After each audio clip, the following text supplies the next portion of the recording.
Isa sa mga nakakapagtakang pangyayari sa buong mundo ang nasaksihan sa bansang Saudi Arabia. Nagkaroon ito ng samot-saring reaksyon mula sa iba't ibang mananaliksik.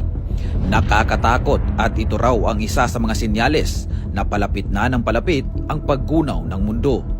Ang Saudi Arabia ay isang bansa sa kanlurang bahagi ng Asya. Dito nagsimula ang relihiyong Islam na kumakalat sa buong mundo. Kilala rin ito bilang tirahan ng mga Arabians. Dito rin matatagpuan ang Mecca na siyang dinarayo ng iba't ibang Muslim sa buong mundo upang magsagawa ng panghuling haligi ng Islam na kung tawagin ay Julhaji o pilgrimage. Dito rin isinilang ang huling sugong propeta na si Muhammad. Ang Saudi Arabia ay kilala rin bilang bansa na hindi masyadong tinutubuan ng mga iba't ibang halaman dahil ang lupa doon ay buhangin. Puro bato lang ang mga bundok at bilang lang ang mga kahoy na nabubuhay. Ultimo damo ay hindi tumutubo rito.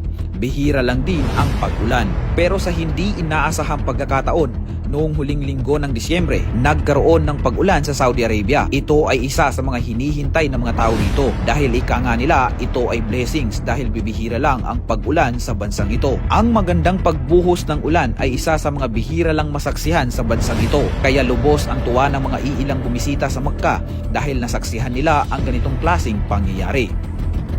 Ngunit pagkatapos ng ulan, kinaumagahan ay biglang tumubo ang mga damo. Naging hati ang reaksyon ng mga mamamayan doon, maging ang mga netizen. Dahil sa matagal na panahon, ngayon pa lang daw di umano nagkaroon ng damo ang buong Saudi Arabia. Ang pagtubo ng damo dito ay maituturing na kakaiba sa kanilang bansa.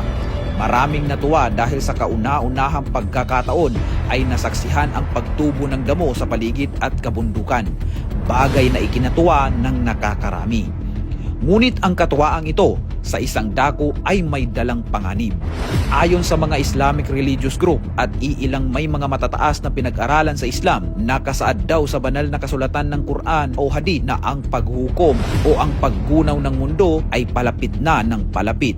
Isa raw di umano ito sa mga senyales na malapit na ang araw ng paghukom kapag ang Middle East, lalo na ang disyerto, ay magiging kulay berde at ang tuyong ilog ay magiging isang ganap ng ginto. Senyales na rin ito na palapit na ng palapit ang paggunaw ng mundo. Ito ay binanggit sa isang hadith ng propetang si Muhammad sallallahu alaihi wasallam. Ngunit ayon sa ibang mananaliksik, ito raw ay isa pa lamang maliit na senyales. Para sa ating lahat, maliit man o malaki itong senyales, sana ay higpitan natin ang ating paniniwala at pananampalataya sa nag-iisang may likha ng lahat na si Allah upang tayo ay mapabilang sa mga taong makakapasok sa paraiso.